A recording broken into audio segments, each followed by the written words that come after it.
I just keep losing things. Lost the TV title, lost my club.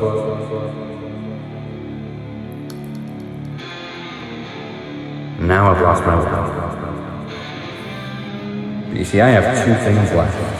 My daughter and wrestling. I think you've been without me for long enough. It's good to see you again.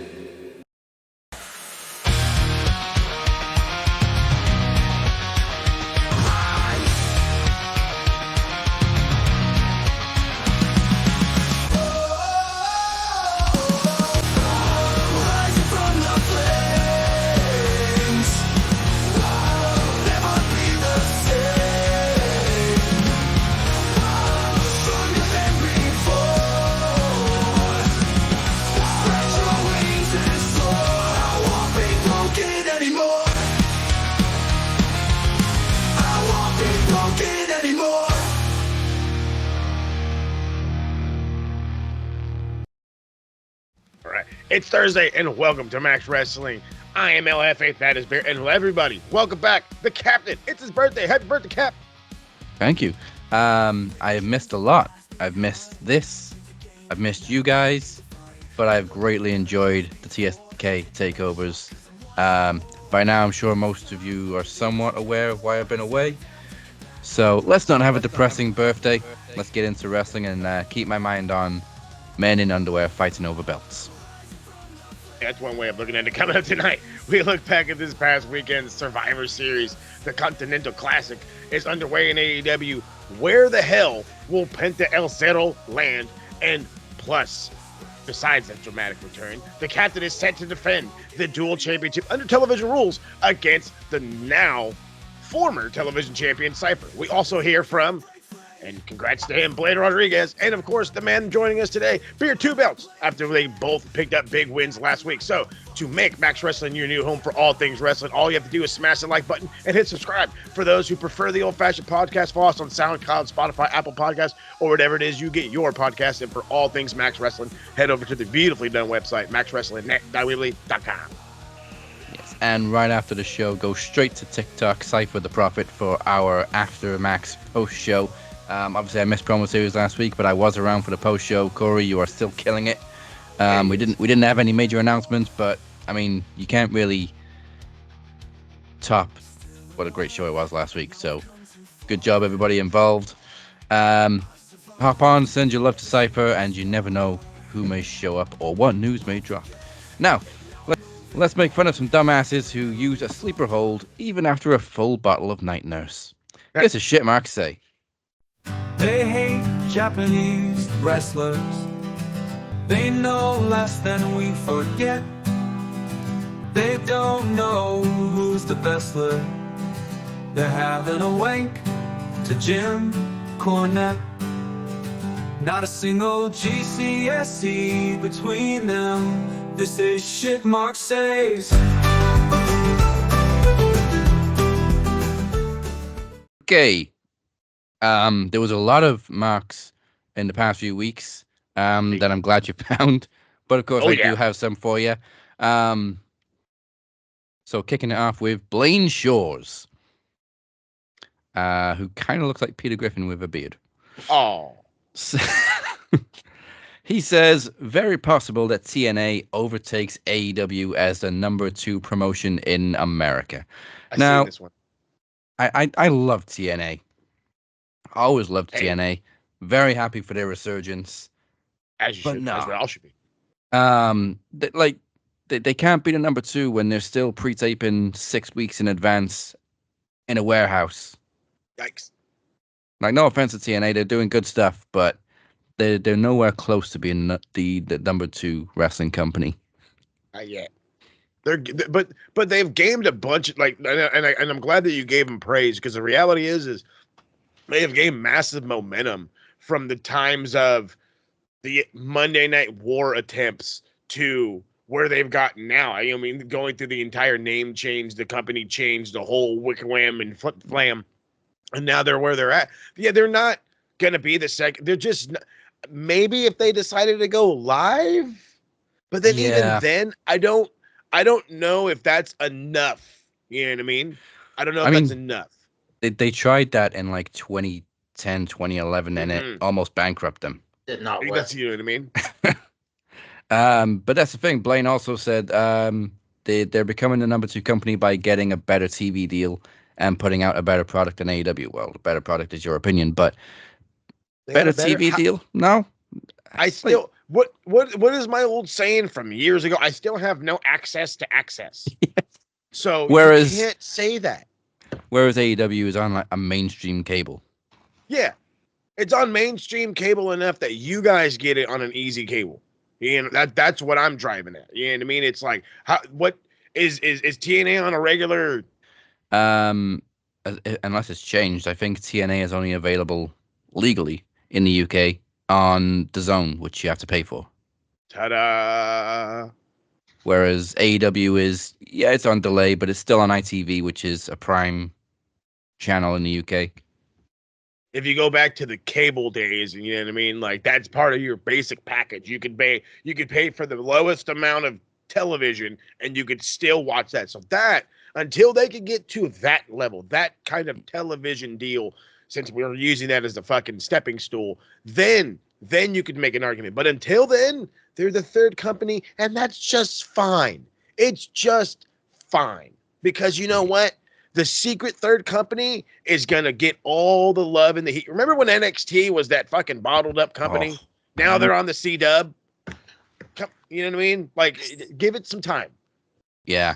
TNA used to be on Bravo in the UK. Those were the days. That's what I was thinking. That was the channel I was thinking of, fucking Bravo. I just had a mindfuck thinking about it. We also had our own version of Spike when TNA was on Spike. Then again, that was how long ago when AEW wasn't even a consideration? Yeah, that was, I think that was before Hogan came in, so like mid 2000s they were on Spike. Wait. Remember the and then Hogan came in. And then Hogan. Those were the days. Okay.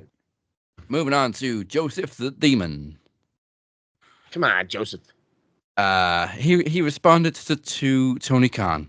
TK was just doing his, don't miss Dynamite this Wednesday. It's going to be a great show. Joseph says this every week, and analyzing the card, we should just start calling AEW AETW for All Elite Tournament Wrestling. This is not Japan, and he needs to realize that if they thought 536,000 viewers was bad, wait until tonight. Okay, so basically what he's saying is AEW have too many tournaments. Let me just give you a little statistic here. AEW have had 6 tournaments in 2024. WWE have had 23. Thank you. Thank you. The contrast is on a whole other spectrum for some folk. I don't get that. Like, and then at the same time, you want to get upset about these tournaments again, like they don't happen regularly in WWE, like they don't happen regularly in different fucking wrestling promotions, even in the independents. There's consistent tournaments. Why? Because it is a way to allow you to push multiple talents at once, allow you to build guys in the background with guys in the upper echelon. You know what I mean? The lower level guys with the upper level guys. You're getting, you know what I mean? What did we just see on Collision, mind you, was Danny Garcia and Okada. Oh, time limit draw. Like, it's like, it's on Collision and like it's a little bit of a waste, but it was like, it's, you know what I mean? That it's, you get to see matches you don't normally see all the fucking time. Yeah. Did you see just start with Danny Garcia was going to shake his hand and Okada did that and he just went, "Yep," bitch. Because Okada's the man. I love Okada. People are sleeping on Okada. Still just because he's not the absolute fucking wrestling god that he was in Japan right now. He's just having fun, and he's entertaining doing it. But guess when he was that wrestling god? In tournaments. What's happening right now? The big tournament for his title. It's going to heat up. It's going to get popular again. It's going to be massive. Look what happened. I had said this. I think before all this had happened and before the TSK takeover, I was already mentioning that once the Bucks are gone, the pieces around the Bucks are going to start to I don't want to say flounder, but they're going to end up going in a certain direction. Jack Perry lost the TNT title. I don't know what the fuck they're going to do with him. I keep saying send him to Japan.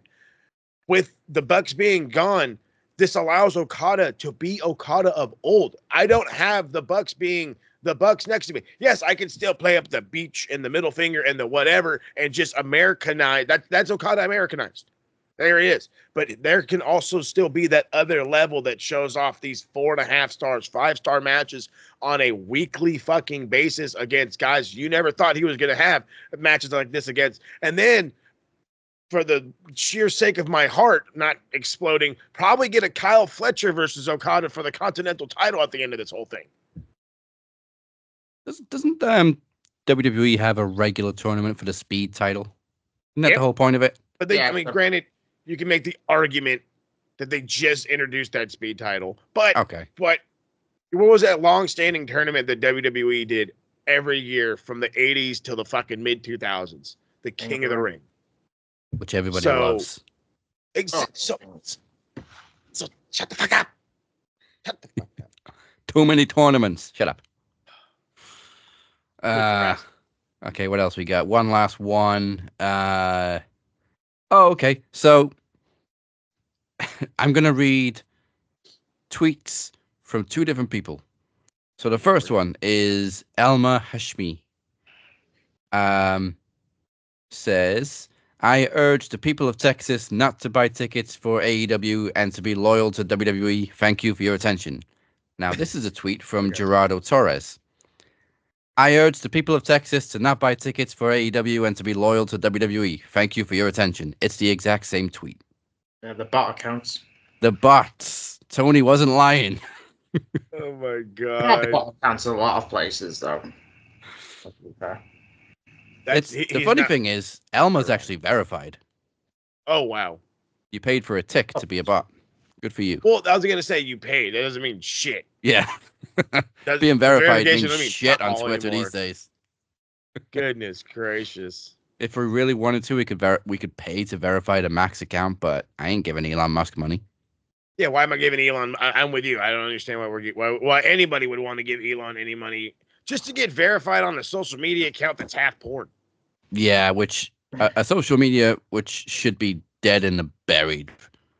How is Twitter still go? X still going? It's fast. Your guess is as good as mine, fam. Hey. Fuck you to Elon. And they are marks, and that's the shit they say. All right, so Survivor Series was last week. War Games was great. I'm kind of torn. Usually I'm like, yeah, the women's match was better. But I'm kind of torn between the two this year. They were both equally good. It seems nobody knows how to jump off a cage anymore because they keep breaking their fucking ankles. So, yeah, it was like Jimmy got hurt. Yeah, he broke his toe. Bronson Reed shattered. Fucking thanks a lot, TikTok. I didn't need to see it in slow motion, zoomed in. A little rough. And then there was Edge, so it wasn't just because he was old. Oh, yeah. Thanks, Harold. I appreciate you dropping that bomb on the fucking RWT and FL and everybody on Twitter. Like, are we supposed to get mad at Bronson Reed now too? Like, yes, we should. You fucking idiot, you. But how many times did like fucking Jeff Hardy jump off a cage and do a crazy flip and he didn't break his leg or anything? Like, okay, I'm criticizing people that do this for a living right now, but exactly. Why are you trying to land on your feet when you're jumping from 20 feet in the air? Stop it. The same with Adam Copeland in the cage against Malachi, wasn't it? Exactly. I love how broke his leg. Simple. Stop it. Stop breaking your legs. Stop breaking your leg. If you're gonna jump off a cage, just fucking go for it. The War Games match for me did not really start for me when Tiffany and Io were there. Yeah. I thought it was a bad call starting Bailey and Nia because I actually got bored. And then Tiffany and Nia. Well, yeah, we've seen it forever. Oh my God, Nia. Was wham. That's when the fun began. What a performance from Nia Jax. Yeah, that's. I don't know if that's her way of, as the boys say, that was their way of. Hold on, let me stop. As Mike says, that's how WWE uses her to show her dominance. as you can tell from the rest of TSK, like, yeah, sure, that's dominance, all right. She just fucking needed the fucking spotlight, dude, hogging the shit out of the shit. And it was like, for what? You potatoing? Like, I don't. First off, Bailey's the champ for taking a couple of these shots because, as William Regal says, she's out there taking liberties. And it's like, dude, none for me. Again, yes, she's lost weight. Her confidence is up. Better run ish. Whatever. Her work is still crap. Yeah, she was boring as fuck. Who was it in the group that said, like, you know, she's the dominant one, so it makes sense for her to start the match? Mike. Yeah, but you've also got Raquel Rodriguez, who is much more entertaining. Having Nia Jax from the beginning of the match, what was like an hour long, is just, it's a chore. And then don't get me started on those weak ass chair shots. Her and Hulk Hogan, I swear down, are training how to do chair shots. Goodness gracious. So there's Hulk Hogan, there's the one Bully Ray took, and then he sort of backed up onto the table and felt the table before he lay on it. Classic. And now we got Nia Jax, which I just don't know what the hell's going on there. The one with Bailey I can kind of understand because she wasn't in the right position quick enough, but it was still a weak ass shot. Yeah, absolute crap. And she is taking a little lot bit of flack better for than it. EO hitting you with the back of the chair. Yeah, love EO though, and EO loves the trash can. As I said, it's not War Games unless EO jumps off the cage with a trash can on over her Scares head. the shit out of me every time. On the other side. Did you see EO in the press conference afterwards? I did. And she's just like, I trust the trash can. I can't see anything, but I trust the trash can. And who was the fucking moron at the press conference that said... Was it Fightful? Yeah. Of course. Yeah. Fucking idiot that said, so who are you going to have in your corner when the Raquel Rodriguez is going to be in Liv Morgan's corner? I was thinking, what the fuck question's that? She's in fucking damage control. I'm going to go on a DC rant now. Well, hey, I don't want to take it from DC. About to say, DC's not here this week. Go for a rant if you want to rant. There we go. The rant comes to the other side of the Let me hit the graphic. They talk shit, so much shit. Little virgins in the basement, eating Cheetos, wearing biscuits. Listen to the shit Marks say. I have held this in for a while. Kate from Fightful, you are a fucking spastic. What an absolute retarded question to ask Bobby Lashley, who was without a doubt fantastic. And can we say Shelton Benjamin has been a breath of fresh air for AEW? Another banger match last night. But that question, I was like, what on earth are you asking a black dude who is one of the best wrestlers, I think, going in for the last 10 years? I was like, is that a bit of offense to Bobby? But fair play, he shut her down, though. Fair play. Big up, Big Bob. He shut her down brutally and still respectfully. And still respectful. MVP at that pro scrum, though. Just go. MVP's the man, period. He's been doing. I'm glad that he's back in the main spotlights. This is working out great. And you're 100%, dude. Shelton's run. He has no business. He's got no business being this good right now. Nah, Shelton age is like fine wine. How old? Telling me, bud. Shelton, he's 40 something. 44? Late 40s. He looks like he's wrestling like he's 23. He looked exactly the same as he did when Sean super kicked him off the springboard. Oh, that's just bigger. Somehow big. He's like Randy. They look the fucking same. They just get bigger. He's pushing 50. Shelton's 49. Oh shit! Okay, I gave him. He does not look 49. No, not even a little bit. And I make fun of it because he went to college in the '90s. So I was like, oh yeah, I guess he is that old. Oh god, yeah, he was in college. Well, he was in the tag team with Brock too. Brock. Yep. Early days. Shelton somehow knows where the Fountain of Youth is. Give me directions. I think the most entertaining part about, according to social media, the most entertaining part about War Games was Roman and Punk being forced to get along. or not get along. Oh, Yeah. memes. You know what? When they did that camera shot of Punk and Roman with both their arms folded, just not looking at each other, they knew exactly what they were doing. We're going to create a meme right here. Genius. Yeah, and then Punk just barging past Roman. There was some great tension there. Very intrigued into what Punk's favor will be from Paul Heyman. Still true, yeah. That is going to be very interesting. And it's seeds planning ready for, I think, will be the main event of SummerSlam next year. Punk and Roman Reigns.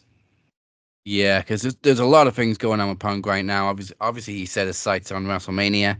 Obviously, he's still got the unfinished business with Seth. And of course, now he's got. They fucking hate each other. They really do. This is Brett and Shawn vibes. Yeah, seriously. but hey, they're working together.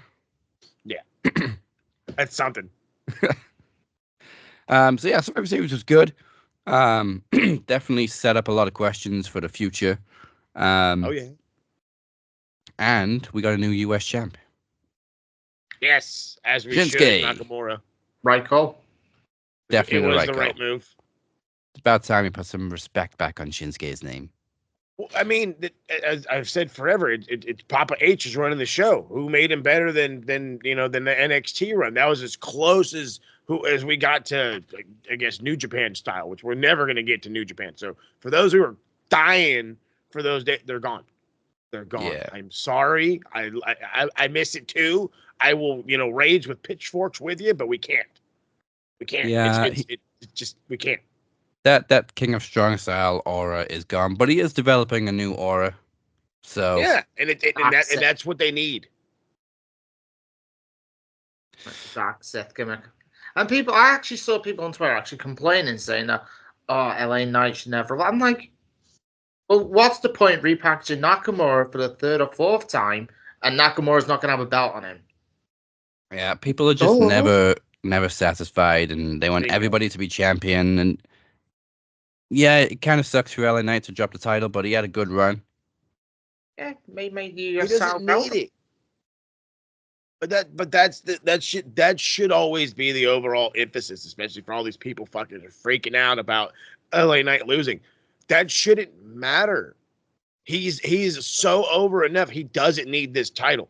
Shinsuke, with a brand new character in this returning role, he's trying to gain momentum. What a better way to gain momentum than to have a dominant showing against a popular champion and then winning that championship. I just don't this is fucking wrestling 101. Somebody missed class on the first day, for fuck's sake. Exactly. Speaking of aura, Penta is now a free agent. Officially a free agent now, even though it was all but confirmed he was going to WWE a couple months ago, and then he was like, no, I'm not going to WWE. We all knew he was. You're going to WWE. But it's the only place left for him. He's been to TNA. He's been all over the world. He's been to AEW, so he's not going back to Mexico. No. I'm sorry. I for those who are out there, you're ready to fucking yell at me, I'm sorry. But you're not doing an indie run. You're not going back to Mexico. You're not going to get a quarter of the money that you made in AEW in Mexico.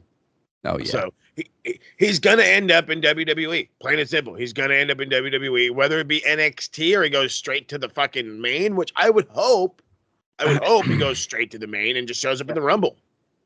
I do think he's a big enough name to be straight on the main roster. Even if it just leave his name as Penta. Yeah. AJ Styles was a big enough name. AJ was probably the most famous guy to come out of TNA straight into WWE. Yeah. But yeah, I can see Penta knocking around in NXT too. I can. Right. Sadly, there's not going to be any Ray Phoenix for quite a little while. Yeah. Well, I think it's fucking stupid. And I agree with you, but only because the reality is I complained the same way about it when Vince would do the same thing with anybody else. I think it's dumb. Yes, you didn't fulfill your contractual dates. If you're not gonna fucking use them, let them go. Just let them go. What is the fucking harm? And then here's the thing. And I know the fucking E-drones are gonna already fucking, because they're warming their hands up. It's cold over here, so they're warming their hands up. They're getting ready for it. This is what it is now. Oh, AEW guys are going to WWE, just like how what was it with Jade and a couple of other ones? It's like, oh, the influx, the moving. Welcome to wrestling. This is what it was. When a bunch of the WWE people left for AEW, they wanted something different. They wanted to see what they can do. And now that they've seen what they can do and they realize that, hey, they do have eyes on me, I might as well go check it out. What's the harm? This is a business. Wouldn't you want to go, get a better paying job?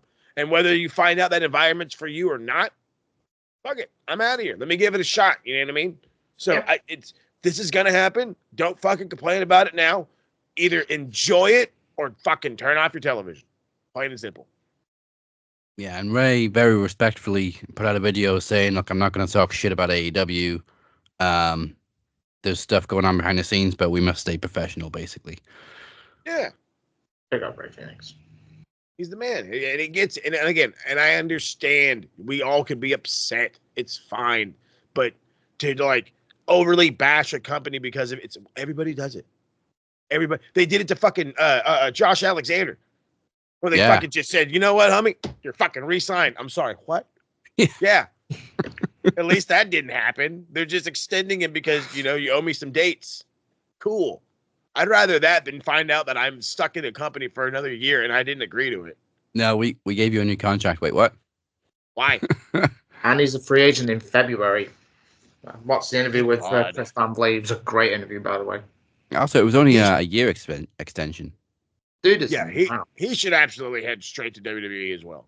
Yes. I mean, I'm not saying, and like he's worked with a lot of AEW guys, and I think he could do really well in AEW. But I've always fucking said they can't even figure out their own crazily overly bloated roster as it is. So to not flounder somebody, I'd rather him at least go to the fucking E and get floundered over there. Yeah. I think it's NXT because NXT's men's division right now, and everyone knows I love NXT. That men's division is struggling. Women's division. NXT is an all-women's show, right? Femi, who are there? Obafemi's not been on television since October. Again, so then even though I know, even in my review, Oba's coming back, but there is talks about Lance Anoa'i and Hikuleo, but we don't know because Lance Anoa'i is still injured, I believe. As far as I know, Lance Anoa'i is still injured, but I still think it's still because we've already got Ridge Holland facing Trick Williams. I'd rather have Wesley. Wesley's fucking amazing. Yeah, he's the man. But have Josh Alexander, that'd be fucking perfect. Yeah, you could have fooled me. I thought NXT was an all-women's show. Heyo. Give them an all-women's pay-per-view. Yeah, might as well. I've always said give us Evolution 2. Evolution was a great pay-per-view. Oh, that was great. It was one of the best pay-per-views of that year, but people shit on it because it was all women. And because it was all women, it did low buy rates. So that's why they're never going to do another one. We fucking loved it over here, bud. Loved it in this house. All right, even though he is with us live and in living color, Beer also wants to celebrate becoming a double champion last week, and he has already provided us with a promo in preparation. So here's what your double champion has to say after last week. Yeah. I am Beer.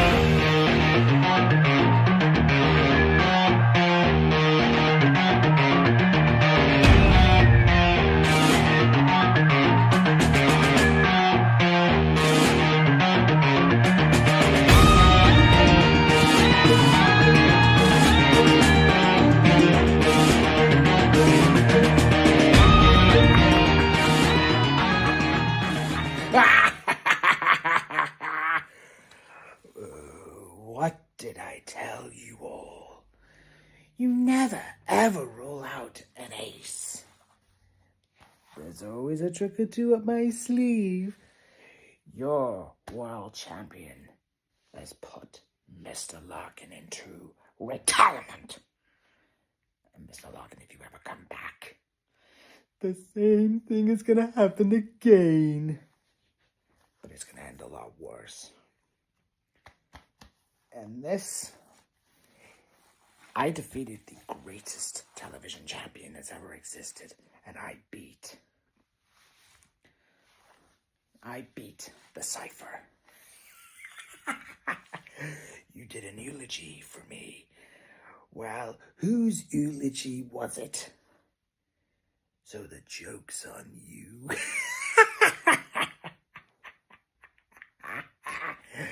So, what's next for Beer Dussenger? You know what?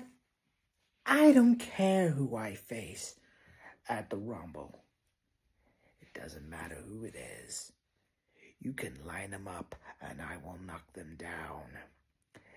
But to my understanding is I've got a certain Blade Rodriguez. Who?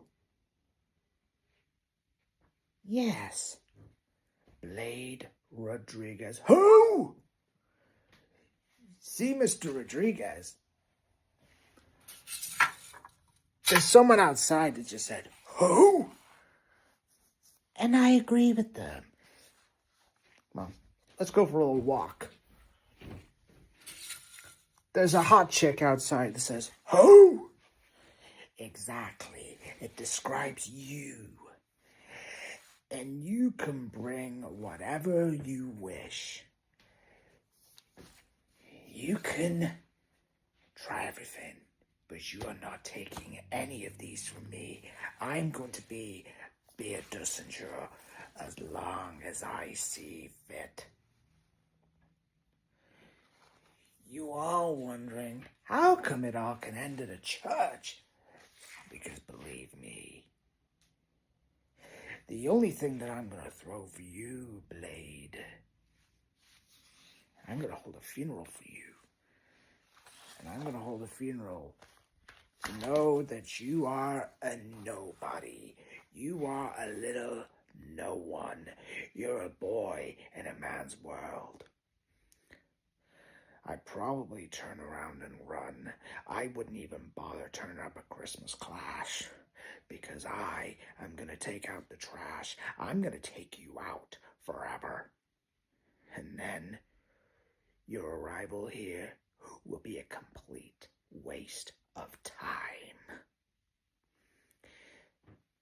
And believe me, you don't have to do this. You can focus on going for other titles. You can focus on going for the knowledge title.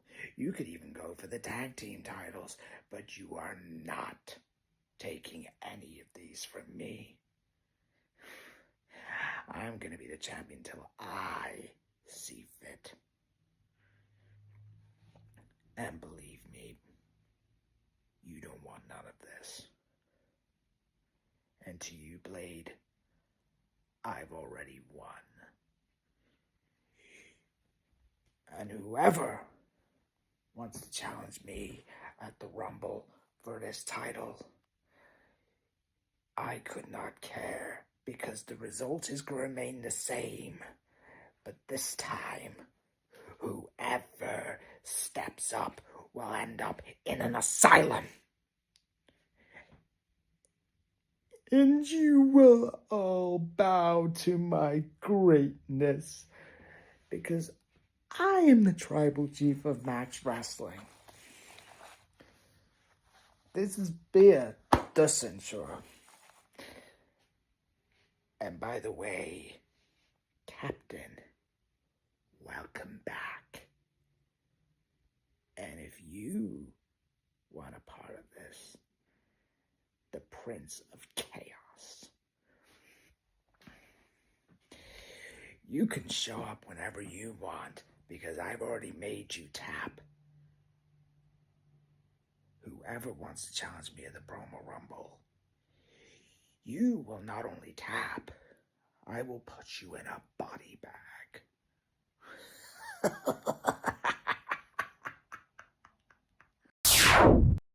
I don't think anybody has held the world and the TV titles at the same time before. We've had double champions before, obviously, But I don't think that one yet. So one title away from being a golden champ. Ayo. But that one's mine. Right. Well, for now. we'll see what happens with Cypher later on. So, obviously, I missed promo series last week. I mean, I made an appearance, but I wasn't there. So, let's make that right, because the next Max event is a holy shit special. Christmas Clash flies in on Sunday, December 22nd. Make a note of that. There will be no Max Wrestling on a Thursday that week, because Christmas Clash is taking the festive Sunday spot. And here's what we already know. After his victory, it's bitter to say this, after his victory last week, the Blade Rodriguez debut train continues to roll on as he will challenge the newly crowned television champion Beer. Blade only debuted just a couple of months ago and already with a 4-1 record in the promo competition, but Beer is on a roll of his own, so I think this is going to be a banker. I love a good first time ever match. And since the week after Christmas Clash will be the 2024 Maxis Awards show, we're bringing the AEW World's End predictions a week early at Christmas Clash as well. Go to maxwrestlingnet.weebly.com/clash for more information. More information, Yona. That's right. So before we go to break, here's another random wrestling fact for you. Who was the first WWE champion to defend a title at both WrestleMania and SummerSlam? Find out after the break.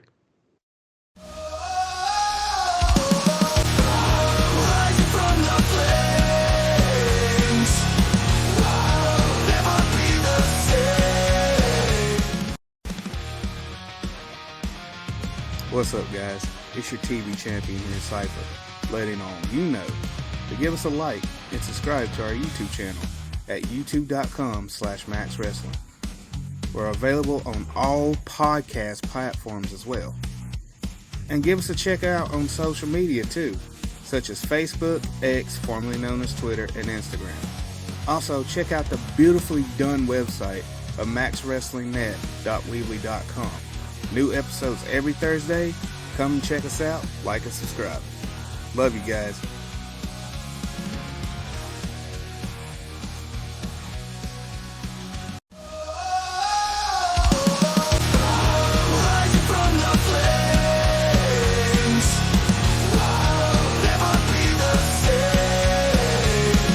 Welcome back to Max Wrestling episode 511.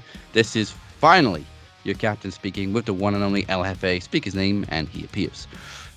During the break, it was a much longer break than what you're going to get in the show, because we were trying to clarify the answer, because dumbass over here forgot to write it down. But the answer to the question, the first person to defend the WWE title at both WrestleMania and SummerSlam was Yokozuna. Jesus Christ. I don't think I've ever done as much research in I'm college. And it was in the same year. Yeah, it was. Good for him. Yokozuna's a man. Underrated as all hell. Yes. Alright, so make sure you smash that subscribe button on YouTube. Follow us on social media and podcast platforms. And for all the information that you need, go to maxwrestlingnet.weebly.com. Right, still to come, we got all the recaps in mind, AEW recaps, and the Cap is back to put some points on the Bell End and Brub board. Thank goodness for that. But it's first time for the Duel Championship to be put on the line. Cypher straight up challenged the Cap for the title and glossed over the traditional, underlining traditional, Duel rules, calling out each other 3 times. So the captain elected to defend his title under television rules. And it goes down right here, right now. It's the Cap, it's the Cypher, and it's for the Duel Championship. Squeaky bum time. Oh yeah!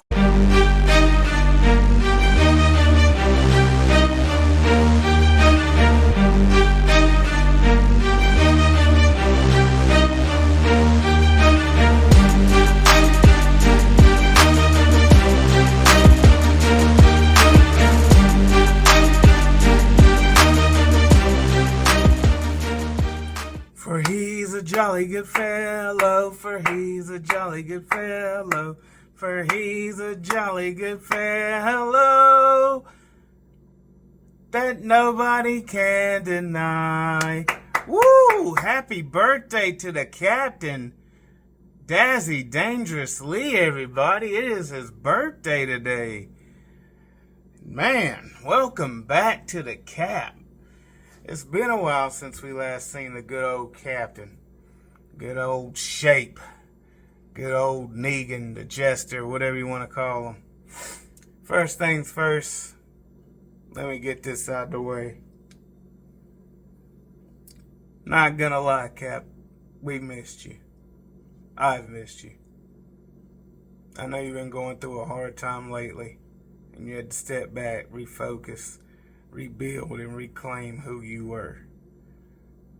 I can't imagine the pain that you went through. And I'm not going to sit here and say that I can, because I haven't. But my brother, you came back strong. And that right there shows you have the heart of the lion.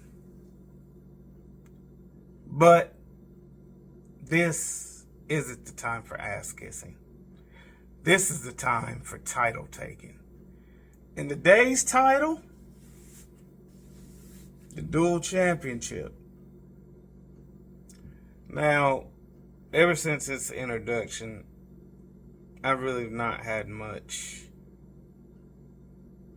taste for it. The Duel Championship was something I never really had my eye on until it got placed on your shoulders. And this is why. This is why I have a problem with that. I have not forgotten what you said. You told everybody in Max that I'm the reason Travis turned his back on Dragon Club. What the fuck, Daz? Me and you both know that's not true. You wanted Travis back. You gave him the old Welsh dragon oath. You made him a brother in blood by dragon fire. And what did you do with the Walker? You made him face every member of Dragon Club. You literally made Travis look like a jobber to the own faction. Who does that? And so what if I put a bug in Travis's ear telling him to come back home to North Carolina? Form a tag team with me. Let's whoop some ass. Let's dismantle the Dragon Club just like I dismantled MDO. Shit. It happened. I mean, fuck. I mean, you gotta get over it at some point, buddy. I mean, you're still mad at Travis for ending your TV title reign. And hell, I know when I had the TV title, you was licking your chops at the bit to get a piece of that.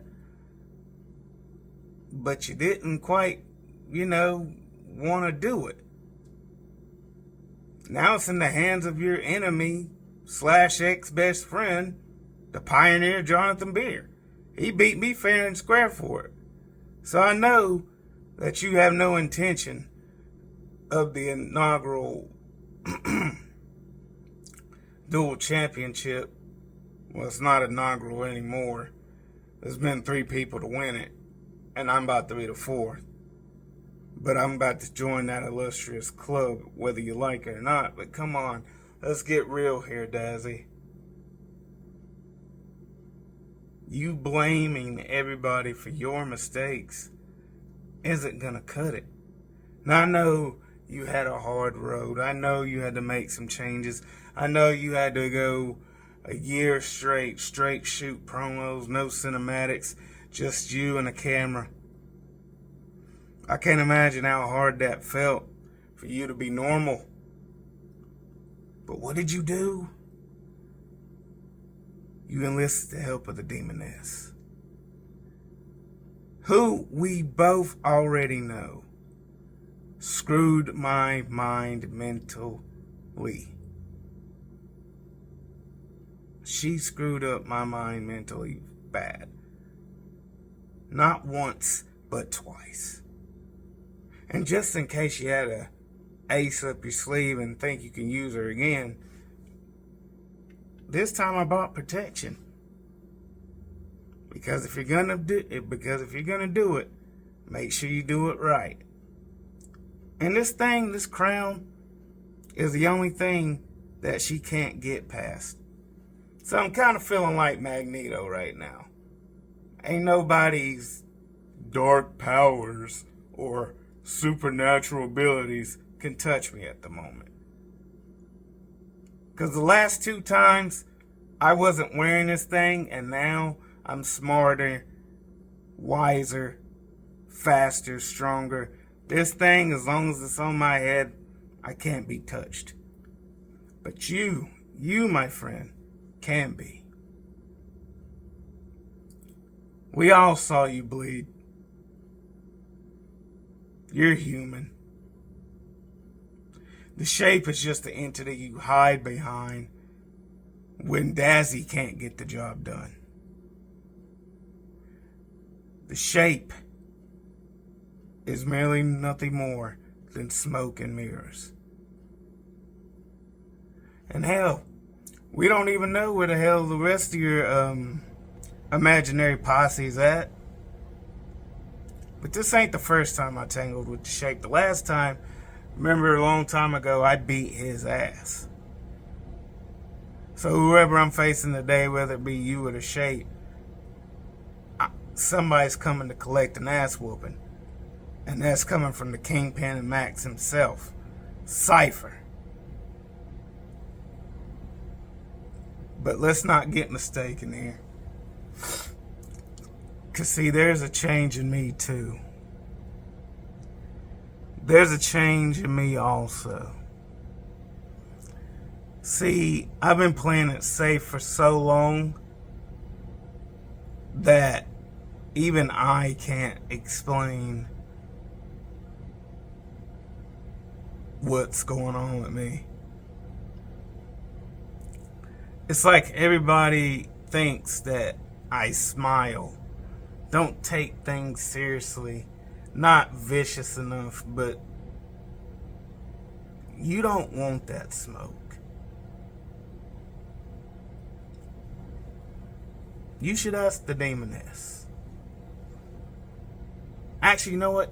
Better yet, after this promo, and next week on episode 512, when you talk to the demoness and ask her what she's seeing inside my mind, I want you to address me. No, better yet, acknowledge me. Because you will have no chance in hell at beating me. So you need to get this through your head, Daz. All 2025 long, the Brothers of Max Destruction are gonna rule Max Wrestling with an iron fist. And speaking of iron fist, at Christmas Clash, there's something you should bank on. I finally announced who I'm cashing this baby in on. So, we got a lot to look forward to, but Daz, I just want you to know I appreciate you for coming and playing with Cypher today. Because you will never have this opportunity again. And I promise you that. So sleep well, Dark Prince, because your ass is mine.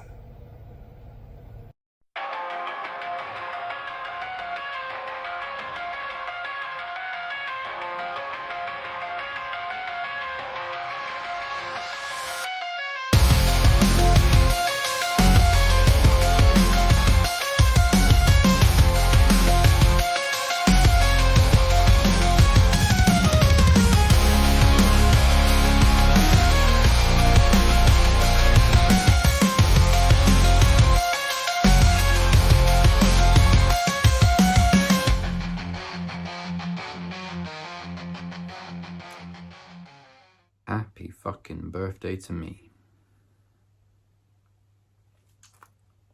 Well, this is not the way I planned to celebrate turning 35.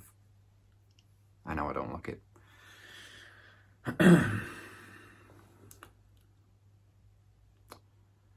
So this is my big comeback. Now, I explained last week why I've been away. And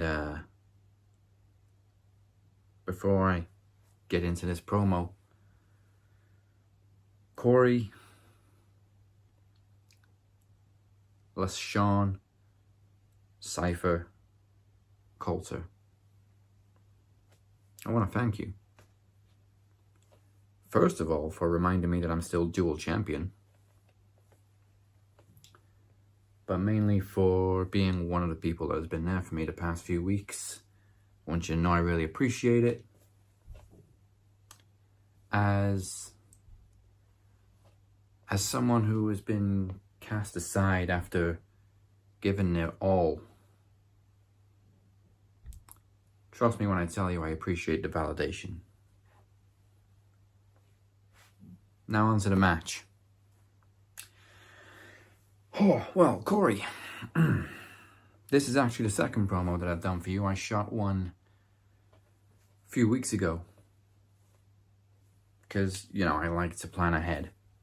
I had a promo ready for you a few weeks ago. And then my life went tits up. But not only that, a lot of things changed in Max Wrestling over those past few weeks. And obviously I couldn't use that promo anymore because mainly, you're not TV champion anymore. You lost the TV title to Beer last week. So that fucked up one plan because, let's be honest, this dual championship ain't it. See, for me, for over a year now, well over a year, my baby in terms of championships has been the TV championship, and I really want it back. And I was going to kind of use this match as a door into that TV title, Corey, but you're no longer TV champion, so that's gone out the window. You see, I don't really care about being dual champion. Never really did. Chris, I only called you out for it because turnabout's fair play. But at least now I've won all the championships. But still, even though I spent a little stint as the world champion this past summer, it still didn't mean as much to me as that TV title did.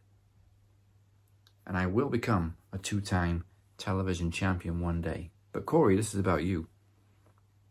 So, you have nothing to offer me right now. You want the dual championship? I don't. But do I just give it to you? Or do I risk you beating me because you're on top of your promo game lately? So, let's see. Give you the championship or you kick my ass? I could use a good ass kicking, I'll be very honest with you. But I'm not about to hand over a championship, Corey. You see, it's not in me to do that. And you deserve better than that. You deserve a match. You deserve a fight. And I never give up on anything without a fight, without giving it everything I've got.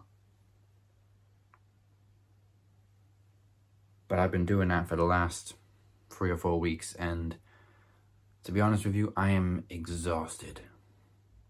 Both physically, mentally, spiritually, in every possible way you can think of, I am exhausted. That's why it's taken me so long to come back to the show. But this is my new mantra in life. The comeback will be louder than the fall. And I intend to make a hell of a lot of noise in 2025. So sorry, Corey, but I don't plan on allowing you to become dual champion, despite the fact that it's not the championship I want right now.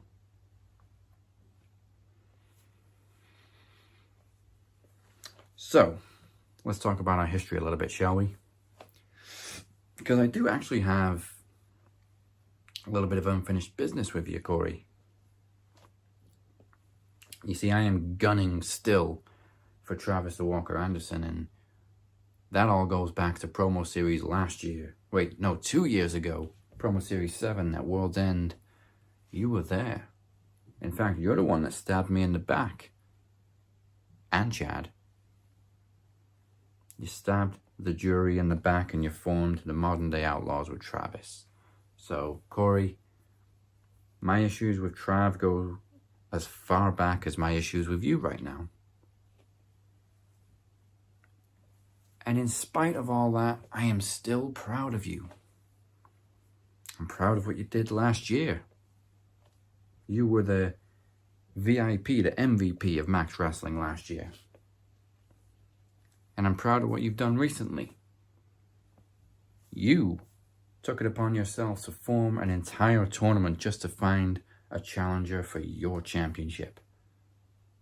Unfortunately, that means you made Beer a 2-belt champion. But we'll gloss over that fact.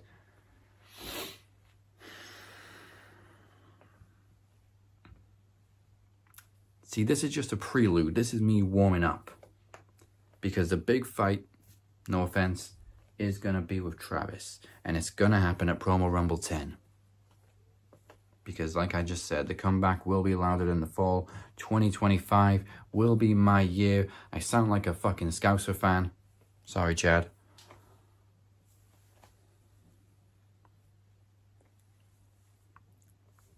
But I've been through a lot of shit this month. Hell, I've been through a lot of shit this past year. But you see, the things you love the most are also the things that hurt you the most. And that kind of pain changes a person. So yeah, I'm going into 2025 a different person. I'm going into 2025 a revitalized captain. Just like my music says, this will be Captain's Revenge. So Corey, hit me with your best shot.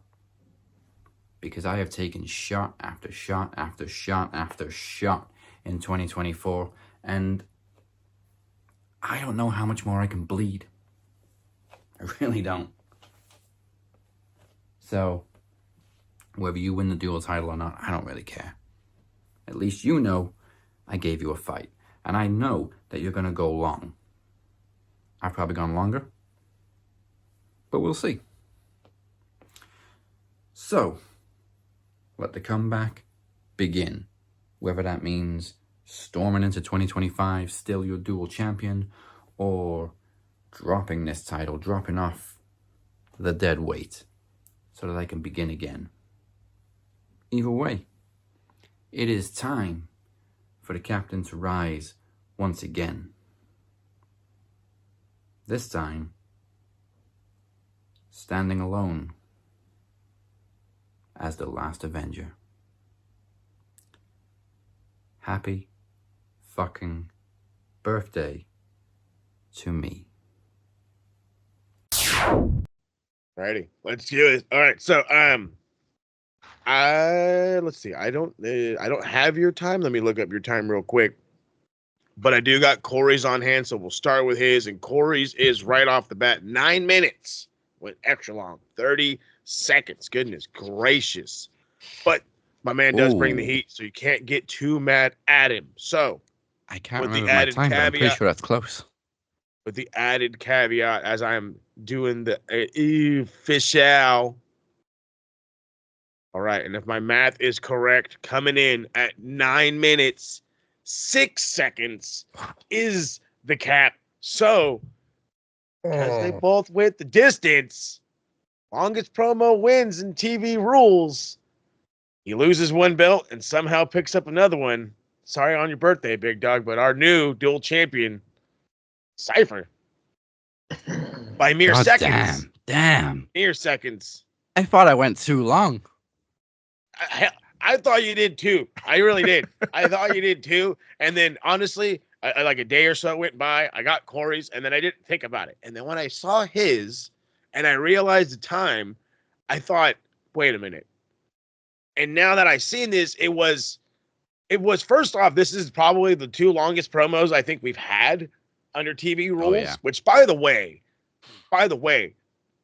That's how we should. I miss those ones. Okay, I miss those. Don't do them all the time, but I miss them. You know what I mean? I miss them. So good. I'm glad to see those back. But well, as congratulations to Cypher. Like I said in the promo, I was never really all about the dual title anyway. The title that I really, really, really want to get back is actually sitting right here. So allow me to officially challenge the winner of Beer and Blade for Promo Rumble 10 for the TV title. Well, I've beaten your ass once, and I beat you again. These two babies aren't going nowhere. Well, we'll see. You got to defend one of them right now. Well, not right now, but tonight. So before we get to that, let's recap some of the shows from this past week. Kicking it off with some TNA Total Impact in 3, 2, 1. Impact in 3, 2, 1.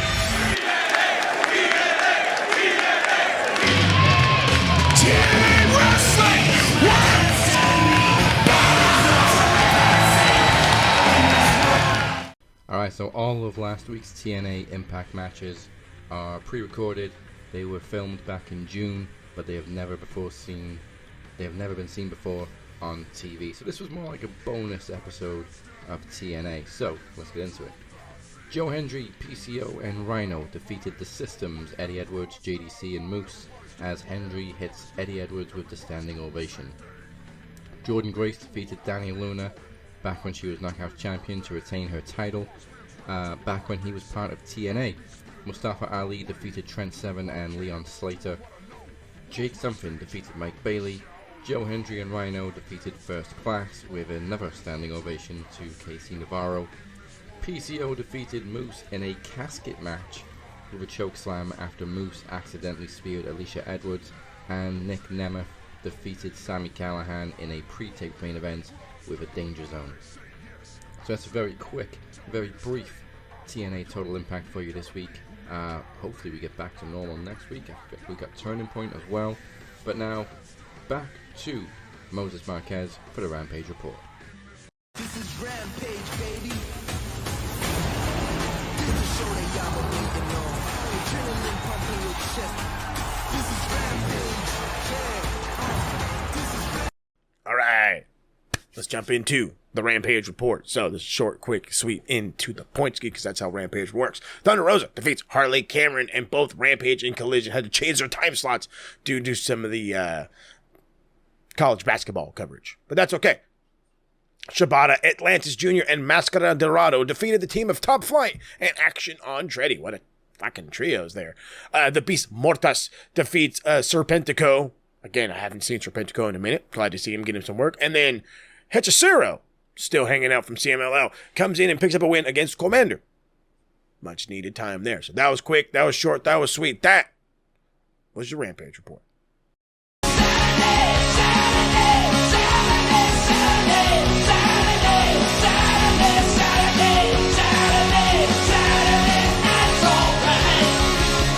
Alright, how sweet it is to go back to back. It's time to get on course, back to on the Collision course. Let's hop on into it. The Gold League getting some Continental Classic action happening. Will Ospreay defeats Juice Robinson with a hidden blade. Then we go backstage and Mariah May, addresses her attack on Mina Shirakawa on Dynamite and in the same interview area that she was in. Private Party and Mystico defeated MXM Connect Collection and Johnny TV with Gin and Juice. Good enough win. Johnny TV getting no love in AEW. It's all good, though. Backstage, Anna Jay hints at going after Mercedes Monet's TBS title after getting locked out of challenging Mariah May for the AEW Women's Championship. In the Blue League, to continue down the Continental Classic tournament here, Kyle Fletcher picks up some easy 3 points against the Beast Mortis with the Brave Buster. Looking outstanding, Kyle Fletcher is. Backstage, the Kingdom tried to form a game plan with Kyle O'Reilly. Also backstage, Don Callis issues an open challenge for Takeshita's International Championship. Intriguing. The Outrunners defeat the Iron Savages before FTR come out and congratulate them after the match. I could already see this being a match for the AEW Tag Team Championships, and I fucking cannot wait to get it one day. Backstage, Max Caster, the quote-unquote best wrestler alive, challenges Swerve Strickland to a match on Dynamite. Not smart. Not smart. Hangman Adam Page defeats Wheeler Yuta with a Deadeye. That's when we get the Death Riders look on from the crowd as Page continues the assault on Wheeler after the match. Jay prevents Page from using a chair on Wheeler's neck and drops Yuta with a Blade Runner anyway, before sending a signal to the Death Riders. Hangman also brushes off some advice from Christopher Daniels backstage because CD don't know shit about shit. But then again, CD's been in the business forever. Mina Shirakawa, getting some work on Collision, defeats Layla Gray with the glamorous driver backstage. Willow Nightingale sets her sights on the International Women's Cup at Wrestle Dynasty. I can absolutely see her kill in Japan. So, hope she makes it all the way to the end. But in the Blue League final, and boy, what a final. Oh, no, sorry. In the Blue League main event for Collision, and what a main event it was for Collision. You should have went out of your way to go see it. Okada against Daniel Garcia ends in a draw, with each of them getting a point. It was a banger, and it deserved to go to a draw. That was your Collision course. And now let's get back on to it. We're going live. And I guess we're getting in it raw.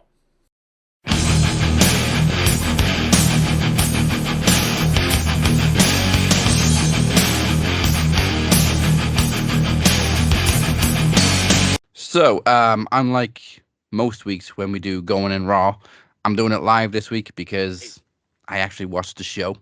I didn't just watch highlights. So, on Raw this week, CM Punk opened up the show and set his sights on WrestleMania before being interrupted by Seth Rollins because they fucking hate each other. Rollins took exception to Punk teaming with the Bloodline and regrets not taking him down sooner. Punk tells him he hasn't thought about him at all before the two start brawling until they're separated by Jey Uso, Sami Zayn, and officials. Then it's Sami Zayn who gets into it with Seth Rollins and they blame each other for Roman's actions as tribal chief. They both fire some pretty brutal shots at each other, and then Sami challenges Rollins to a match later on. We see footage backstage from Survivor Series where Finn Balor attacked Damian Priest with a chair. I guess writing him off for a couple of weeks. I don't know what for. Liv Morgan and Raquel Rodriguez defeated Damage Control as Raquel run rampant. Rhea Ripley then interrupted a post-match beatdown as Liv scarpers, because of course. Rhea and Raquel then brawl until Raquel slams Rhea eye first into the corner of the announce table. Hi. Unlike Rey Mysterio, she didn't lose it. Oh, come on. Dakota Kai, glad she's getting some steam, defeats Katana Chance and Shayna Baszler to advance in the Women's Intercontinental title tournament. Kofi Kingston and Xavier Woods attend the 10-year anniversary celebration of the New Day. They prepare to make an announcement before Big E interrupts. E tries to bring Kofi and Xavier back together and vows to return as their manager, but Kofi and Xavier reject Big E for coming back too late and just tear him to shreds verbally. Assholes. Whoever produced that segment was a fucking genius. That was incredible. I can't think who would have produced it. Maybe Jamie Noble. He's a pretty good producer. Anyway, let's take that. I think the New Day produced it. Truth be told, and the reason why is this was very reminiscent of a Dragon Ball Z segment. So okay. I want to say it was. I want to say when Goku and Vegeta were ripping into somebody. I forget whom. Yeah, this is an old DBZ reference. Oh, some more. Well, I've still got unfinished business with Phoenix, but he'll appreciate this reference. Big E saying, "I broke my neck." Just reminded me of Lee Evans when he's talking about breaking your leg. Well, you were lucky, really. You would have broke my leg. Broke my leg. I mean, it could have been worse. It could have been fucking better. It was Harry Hansen and Ben Sukuchio. I'm going to try and pronounce his surname. Sakochio. Okay, well, good job, guys. Big up there. All right, Gunther defeated Dirty Dom despite some Latino cheating from Dom. Hey. Immediately after the match, Finn Balor attacked Gunther because Finn Balor's just beating the fuck out of everybody right now. Seriously? Calm down. But you know, I get it, bro. We drew against Fulham. I'm mad too, but relax. And then we go from Finn Balor to his ex backstage with Kathy Kelly. Pete Dunne sends a clear message to R-Truth, while Jey Uso is then seen beaten down backstage by a mystery attacker. Truth defeated Pete Dunne with a roll-up as Dunne was distracted by the fans chanting Butch. Backstage again with Kathy Kelly, she interviews Braun Breaker about his Survivor Series match, but he's interrupted by Ludwig Kaiser. Kaiser says Sheamus is no longer in the way of him challenging Breaker one-on-one. Breaker says he'll speak to Adam Pearce. Also backstage, Sami Zayn asks Adam Pearce for an update on Jey and accuses Rollins of the attack. Finn Balor then comes to Pearce looking for a world title match against Gunther, and he gets it set for Saturday night's main event. And speaking of main events, as Sami Zayn hesitates with a steel chair, questioning Rollins, Rollins grabs the win with a roll-up. There's a lot of roll-ups this week. And as Sami gathers himself in the ring, he's then attacked by the returning Drew McIntyre. Yeah. He's been a big loss for Raw. Yeah. A humongous loss. Curious as to what his issue is with Sami Zayn now. Want to know what it is? He doesn't have one. He just wants to be an asshole. I'm just a big angry Scotsman. He's just like, you know what? I'm going to pick on you this week. All right, that's fine. This Any is reason something for you to be here? I've been thinking. Eat your lunch money. Would Drew McIntyre be suited for SmackDown? With all this with Punk and Rollins, Yeah. with all this happen with this main event scene, McIntyre would suit SmackDown against Cody. Yeah, I think Drew did all he could this year on Raw, and had two very brief runs at the world title. So, yeah, go to SmackDown for a fresh start. Is there a draft starting? It's usually before Survivor Series, but then they moved it. It'd be May, I'd say. Yeah, I think this year we had one right after Mania. Thank God, because they needed it. Yeah, I'm glad they moved it because it never made sense to have the draft before Survivor Series, and then Survivor Series used to be Raw versus SmackDown. Well, didn't they used to do like the draft in like April or whatever? Yeah, they keep moving it. It makes more sense in April. Do it after Mania. Clean slate. It does make sense. The man was losing his fucking mind. Yeah. All right, so that's all of Raw. And now, as he's here with us, over to Beer for the NXT round.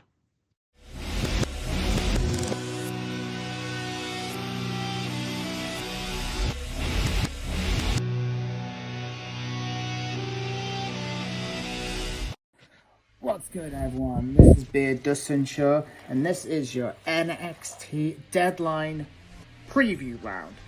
Now, so we have got 5 matches advertised for the show. It's a Shawn Michaels specialty. 2 titles are on the line. So firstly, we are not going to kick it off with the tag team titles this time. And we're going to start with the NXT Underground match. We've got Lola Vice and Jada Parker. This feud has cooked ever since that match that they had in the ECW NXT 2300. I'm going to go Lola. Lola's going to win this. Jada is a fucking star. That promo she cut on NXT, I thought was... I love that woman so much. Anyway, now, speaking of tag team titles, now we are going to go with this tag team championship match. We've got Nathan Fraser and Axiom. Well, Nathan Fraser's on Double G because he is also in the Iron Survivor Challenge. So we're going to have Nathan Fraser and Axiom facing the No Quarter Catch Crew's Miles Bourne and Tavion Heights. Is this the end of Fraxium? I'm going to say yes. I think the No Quarter Catch Crew are going to win. We're going to have new tag team champions. Still to have a little bit of disintegration involved between Nathan Fraser and Axiom. And so, yeah, it's going to be a sad, but I think at one point they're going to have to drop the belt, and I don't think there's anyone better than the No Quarter Catch Crew.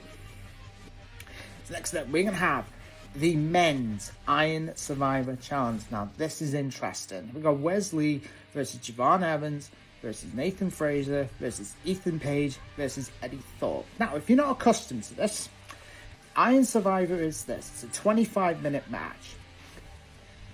If you get pinned or you submit, you go into like a penalty box, I believe, for 90 seconds, if memory serves. Well, it could be 60 seconds. Sean's going to have to remind me. And the most falls will win in 25 minutes. And we're going to go with the men's. I think Eddie Thorpe's replacement. Now, this is pending it's going to be. It's either going to be the return of Obafemi, or we're going to have the debut of either Hikuleo or Lance Anoa'i. Now, I want to go on record and say this. After what happened 2 weeks ago when Ava got pushed to the floor, and also when Eddie Thorpe grabbed Ava by the arm, and Shawn Michaels, obviously kind of in his old Shawn Michaels from 1997, I'm going to go on record now. If The Rock, if Dwayne appears on Saturday, and I believe the show is in Minneapolis, it's in Minneapolis, Minnesota.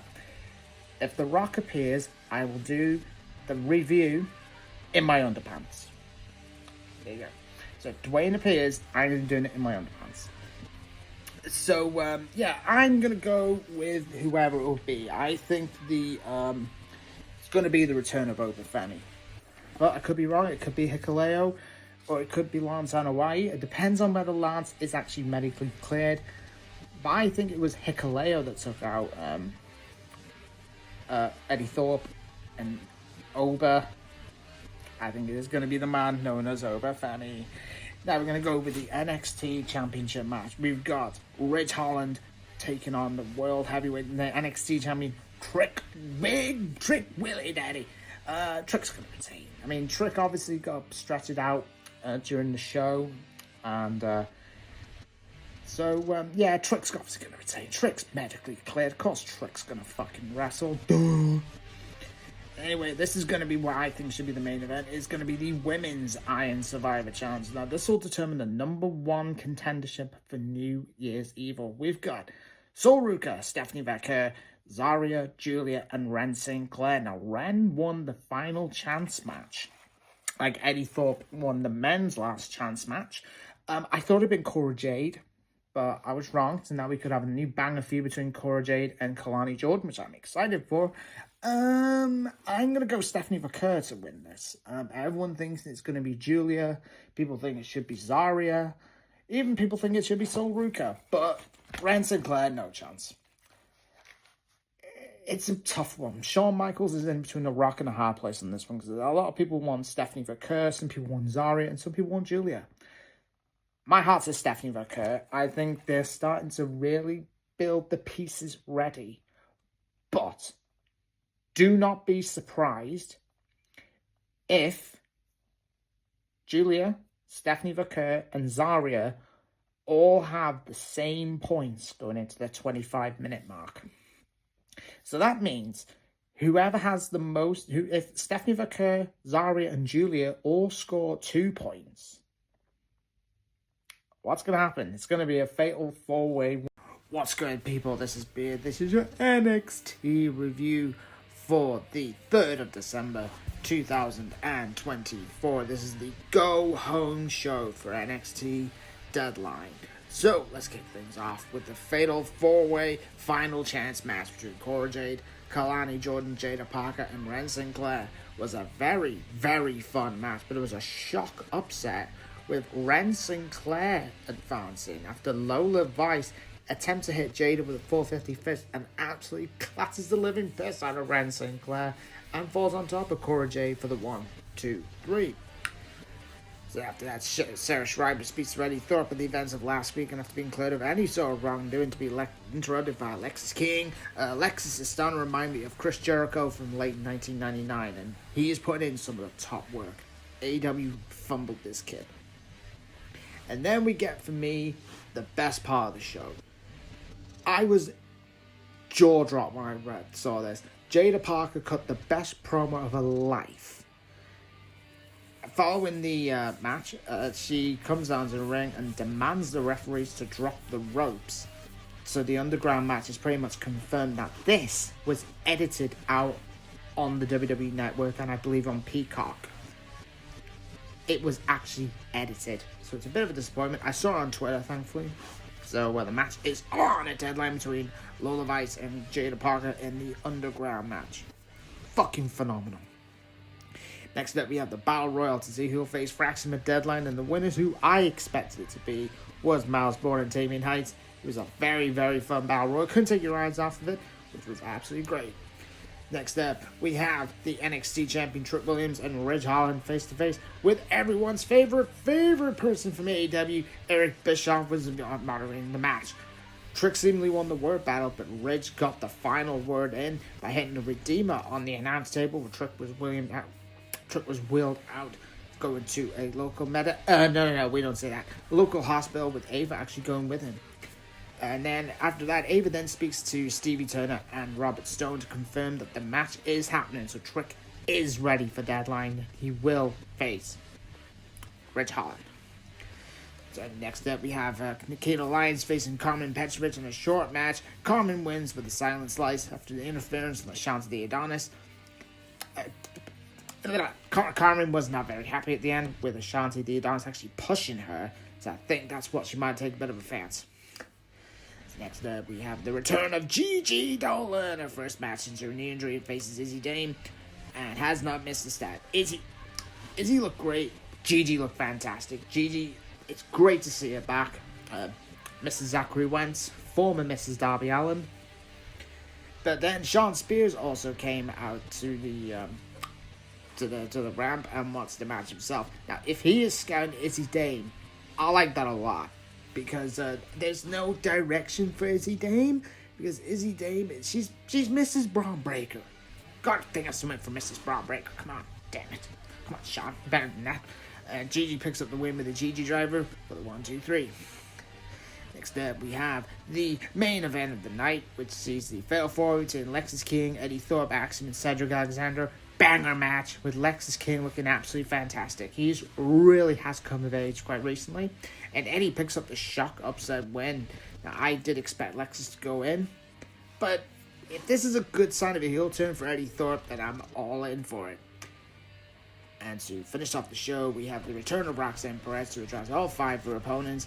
And they all end up beating the living piss out of each other, which I thought was great. I mean, women's wrestling is amazing right now. But then before the show went off the air, we see a camera go into the NXT locker room, and Eddie Thorpe was taken out.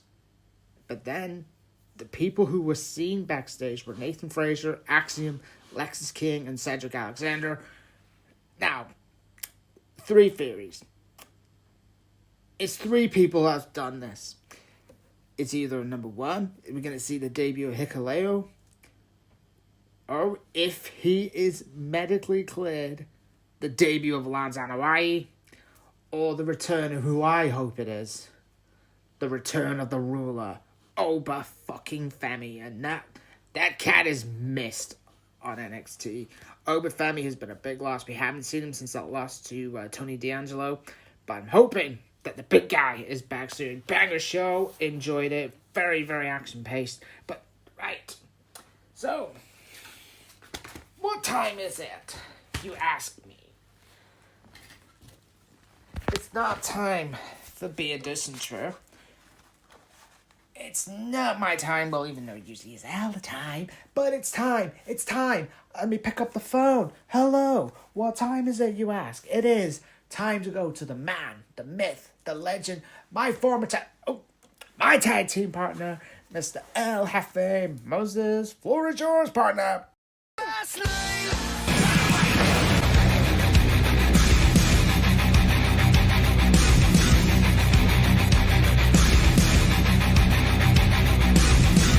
All right, so to get into the last night on Dynamite, the Blue League. Oh God, the Blue League actually has been very impressive. Shows off with an awesomely impressive match between Kyle Fletcher and Shelton Benjamin again. Shelton Benjamin has no reason being this good. Kyle Fletcher picks up the win and the 3 points. Again, it's him. I think it's him and Okada at the end of it. I'm calling it now, and watch me be right in the end, and I think it's going to bang either way. Hook calls out Nick Wayne, and somebody give this kid some promo tips, please. Fucking Jesus. It's like you hit the music, you get excited, but then it's like talking to a teenager. He is an overgrown teenager. Yeah, but like a teenager doesn't need to be on television like that. I guess. I don't know. Maybe just call me the bitter old man. Anyway, he calls out a group of 4 men, and of course he gets jumped.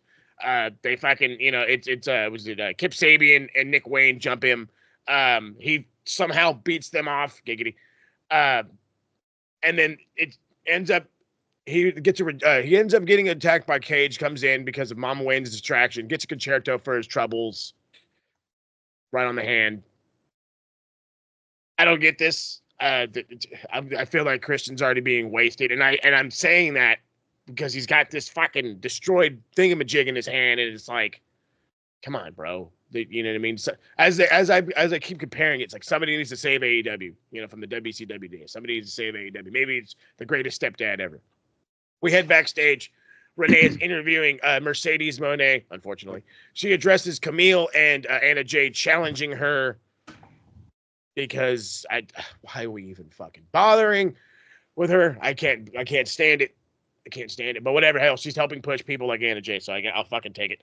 Also backstage, MVP rages at Shelton. Shelton responds by beating up Stan's brother and killing the camera feed. Goddamn Stan's brother. Just people just getting murdered on the sidelines. Don't go work in the fucking biz. You might get murdered. You never know. The Dynamite Dozen Battle Royal is won by Adam Cole and Kyle O'Reilly, meaning that they will face each other during the next week for the Dynamite Diamond Ring, which interesting. I didn't think that was going to go down like that, but we'll figure out what goes on from there. Julie Hart seemingly sends threats through a video to Jamie Hayter. Love this. Fucking finally bring her back. It's about goddamn time. Renee interviews the Acclaimed and senses immediate tension as Billy and Bowers have tried to talk to Caster, trying to talk out of his match against Swerve Strickland. And then Swerve goes on to defeat Max Caster in a quick one with a Hell's Call.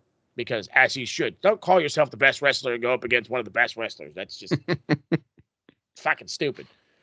MJF addresses the two potential challengers for the Dynamite Diamond Ring, saying how they're going to tear each other apart, and he's going to pick up the scraps. I fucking love MJF right now. He's the best. Jay White and Pac, another one for no good goddamn reason, banging because it has to. Wins with a Blade Runner. Wheeler Yuta tries to attack after the match, but then gets a Blade Runner for his troubles. Marina distracts Jay as Mox comes in, and of course, Hangman makes the save of all the fucking people. But then he gets kind of but Moxley then gets blasted by mystery guy. It turns out to be Orange Cassidy. Hangman's attacks Moxley. Jay White joins in. They all beat the living shit out of it. It looks like AEW is turning it over, and it could be them on the rise against the Moxley Murder Crew. But we will only see. Time will tell. Backstage, Jamie Hayter responds to Julia's threats, which I'm glad it's fucking user and not on Collision. Please and thank you. In a New York Minute segment, which should have been way faster because the New York Minute is meant to be fast, Chris Jericho plugs the Ring of Honor and AEW shows at the Hammerstein Ballroom, which got him nothing but fucking heat, by the way. If you go back to last week's fucking TSK, how you have to give some goddamn points away because Jesus, goddamn Effie. We got a Western vintage vignette, I should say, a very Western vignette for the return of Bandito. I was so lost on who this was going to be. And then it was like, Bandito. Well, geez, I should have seen that one coming. So that's on me, writing on the wall. Anna Jay versus Penelope was a good match. Penelope Ford is getting fucking no love. Yeah. No love. And it's starting to irk me. Immediately after the match, Mercedes gets called out. She comes down. Gets slapped for her troubles, ducks the fight. No, I'm out of here. Fucking takes all of her stuff off, gets ready for a fight, grabs it all and leaves. It's what people do, I guess. It fucking drove me bananas. Backstage, Renee talks to Maria. She claims the women's division is dead and that she is on top of it. We literally see Mina Shirakawa like walking in the background, and I'm like, oh fuck, they're ruining the shot. And then here she comes, and I'm thinking she's going to bash her with this champagne bottle. She hands it to her, do it to my face. And I'm like, that's fucking ballsy. I love this. So I want to say it's at World's End. It's going to go down. It's either going to be really good or it's just going to be hella entertaining. All I know is I am fully invested. Isn't the Gold League coming? One more time. Oh, yes, Winter is coming next week. Winter is coming? Yeah. I don't give a bit more build-up to take it to World's End. Yeah. Well, I mean, that's right. Winter is coming. It's just like a big special Dynamite. Yeah, it's just a special Dynamite, but they usually try and put big matches on it. They're smart. This is going to be a big one. Main event, Gold League, Claudio Castagnoli, Brody King, big men, strong men, hurting men. Claudio with the win. Jesus Christ. That's all I gotta say. Jesus Christ, I love Brody King so much. This confused me because I kind of think Jay White and Pac would have been a better main event, especially with all the post-match shenanigans. Yeah. But, I mean, it was a good match. Yeah, could have flip-flopped these, that's for sure. And I think they cut very close to the time because, like, Claudio got the win, and it was just like, okay, let's cut the feed. Yeah, it was bang and boom. With Adam Page. He was probably the best heel in the company when he was going up against Swerve. Mm-hmm. He had that dead feud with Jarrett, which was pointless. Now, pretty much, he's now going like a bit of a face now against the what are they called? Death Riders? The Death Riders, yeah. I Still think BCC still to me. I think Hangman is more of like the anti-hero. He just does his own thing, whether it makes sense or not, in terms of a heel or a face.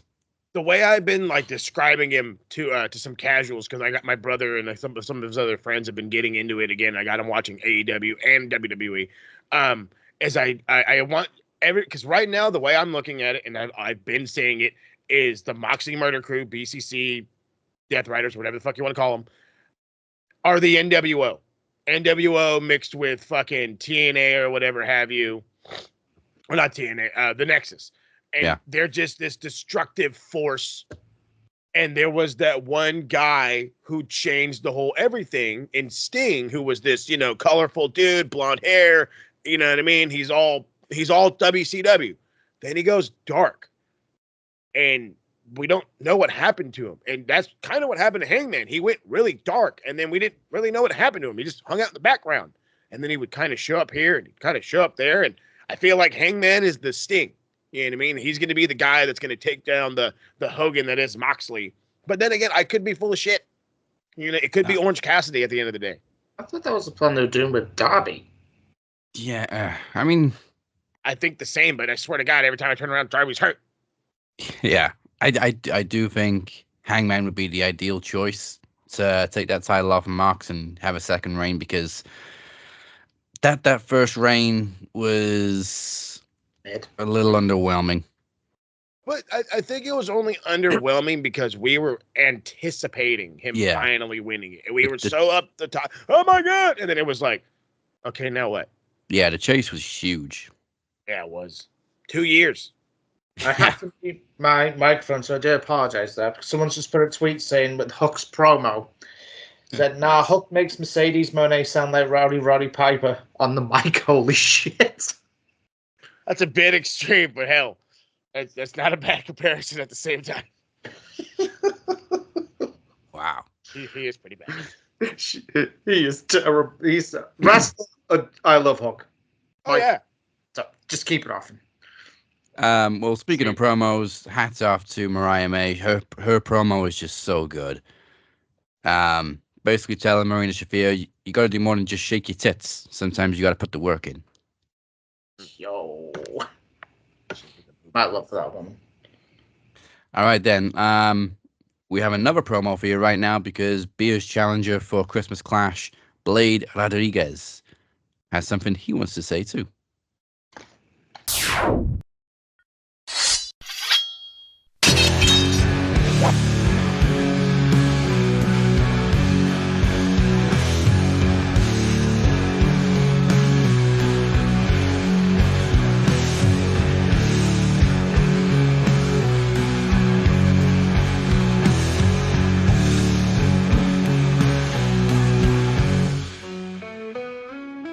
Greetings, Max Wrestling. So, here we are. I had said, come one, come all, this was, or this is, luck of the draw. I am proud that I have beaten Moses Marquez not once, but twice when it comes to the arena in this competition. He was fierce. It was a close one. I honestly felt as though I was going to be beaten, giving the benefit of the doubt. However, it turns out that no matter how much snuff he tried to come at me with, he could not prevail. It was a close bout, say the least. But I guess we will all remember 6 seconds. For 6 seconds shall be a staple and a notch in my victory belt. However, now that that is done and out of the way, even though I welcome him to fight for a rematch, no matter when, no matter where, no matter how, I must move on from my rival, for I am one of the newest and quickest upcoming in this competition. Now, Mr. Jonathan Beer, yes, Mr. Jonathan Beer, I do not have any doubt that you shall be a fierce competitor, trying to come at me with everything you've got, especially considering the fact that I'm new, that I've had at least 2 victories. Now, granted, yes, for a different competition, for a different bout, the Walker did take me out in a flash, but I had no reservations in believing so. But Mr. Jonathan Beer, oh, I shall come after this title with everything I've got. Now, granted, am I going to be overzealous, overconfident, overcocky, and feel as though I'm claiming it already before even entering the ring? No, no, no, no, no. For you are a veteran, Mr. Beer, and I respect that.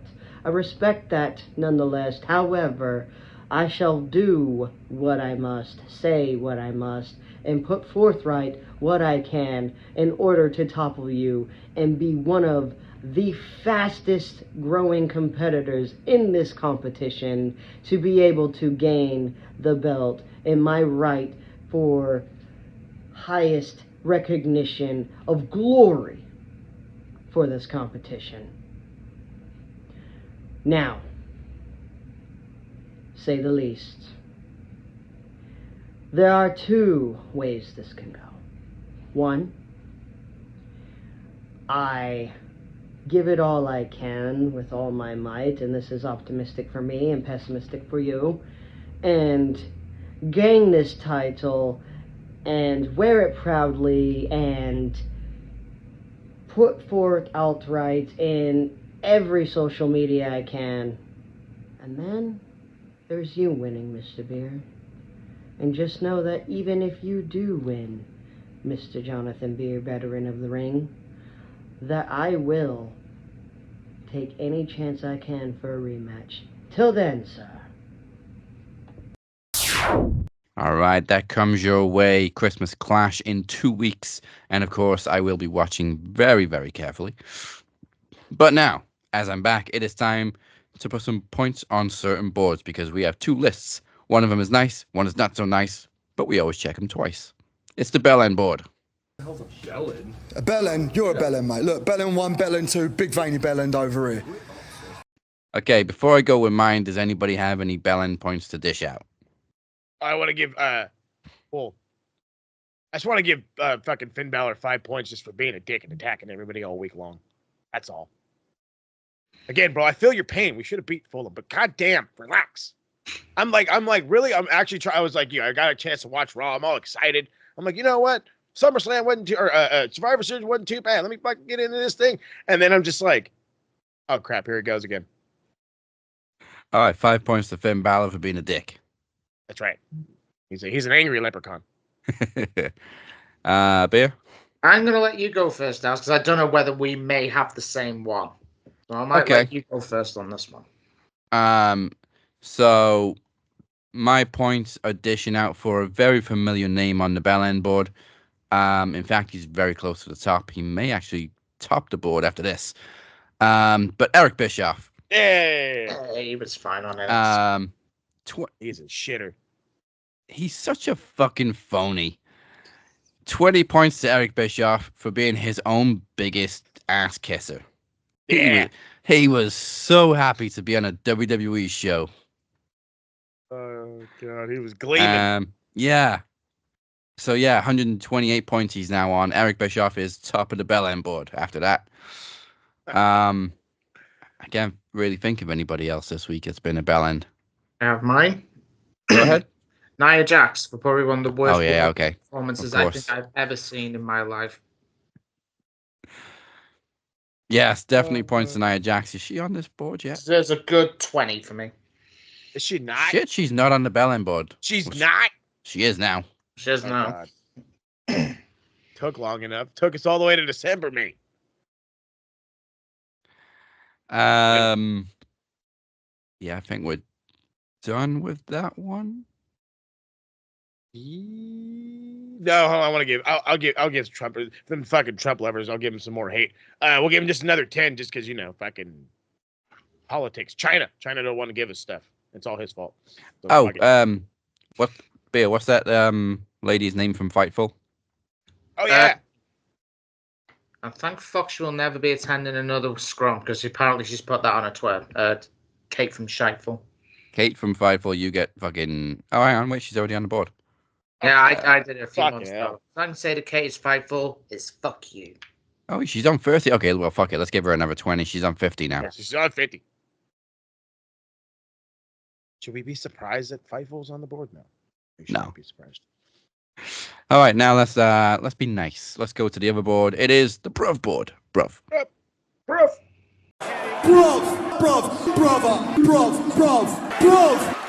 Brother. Firstly, I want to give 30 points for Shelton Benjamin because that fucking never ages. Nope. Dude is unreal. You gave him as many points as he looks. Yeah. Deserves them. He would have got 50, but I think if he'd have won, he'd have got 50. But sorry, Shelly. He can have 50 points next year when he turns 50. Yeah. Dude is anybody else? It's a good point. It's a good point. I was gonna go Shelton. Chuck's good move. I mean, he has got reason being that good. I don't want to add to that though. That's really good. That's a good amount. I've had. You know what, dude? I'm gonna give. It was a heelish win, and he needs that negative heat as he's going up on the blue league. So I'll give Kyle Fletcher 10 points. That's deserved. Out there looking like fucking Randy Orton light. His work since that Will Ospreay match has been fucking great. Fair play. Kid's on fire. On fire. On a new world right now. How many points for Kyle? Just 10. 10. All right, and so I got 2. I did have 1, but you just gave me another one. We got to give points to Don Callis because he is just bringing out the best in people. He really is. Hell, even Brian Cage looks good now, and Lance Archer, even though they're not on featured on Dynamite, but still, they're finally getting something. So 20 points to Don Callis, and finally, I'm going to give 20 points to Dakota Kai because it's about damn time she got some singles wins. Dakota. Push that go. Oh, you got more? I have a few more. I want to put 10 points each for Io and Tiffany for them spots. Yes. And I want to give as well 10 points to whoever's doing the production of these Julia Hart vignettes because they are great. Fantastic shit. They are fantastic. Whoever's done that, shout out because the Julia Hart vignettes have been fucking great. To be fair, a few more, but it's hard to think. On that too, then I'm going to give 5 points to Eel Sky's Trash Can. Yeah, trash can. I'm trying to think. I think that is a better relationship than Perry Saturn and Moppy. Fucking hell. Like some of those kids won't get that reference. Don't Google it either. You'll regret it. Yeah, you will. And I've got one more to give, and I want to give 10 points for the return of Drew McIntyre. Claymore from hell on Sami Zayn. Drew McIntyre, 10 points. Okay, extra points here. 10 points to both Roman and Punk, just for the sheer lack of chemistry. Oh, that was great. I don't know what that was. I say that in a nice way. They do actually have some great chemistry, but they played it off like they hate each other. It worked well. It was fine. I thought that the announcers were building it up really well as well, so it worked out. Yeah. All right, let me just do a quick check on who's on top of the Bruv board, because the Bruv board is twice as big as the Bell End board. As it should be. There's a lot of repeat offenders on the Bell End board. Cody Rhodes is still the top Bruv with 110 points, followed by Will Ospreay on 95. Britt Baker's on there with 80, and I think she got them all in one sweep for shutting up Mercedes Moné. That fucking promo. Oh, man. That promo was amazing. Where is Britt Baker? Cobra Kai. Oh, yeah, she did Cobra Kai. Yeah, I was going to think, because she had that thing Cobra with Kai. Serena Deeb, and then we haven't seen her since. Yeah, well, apparently the ramping of the new season of Cobra Kai went bananas, and so they're doing more filming. So she's got that. I guess her practice is booming. She may be done soon. Yeah. She's got a life outside of the ring, bro. Not many wrestlers have that. That's why they have to rely on wrestling. dentist as well. It's a dream job as well. Bless her heart. Mm-hmm. All right, well, that is it. Thank you for joining us. I hope we rocked you harder than Nia Jax's chair shots. Oh, that ain't very hard. Before we close this up, let's find out what's in store for the TSK.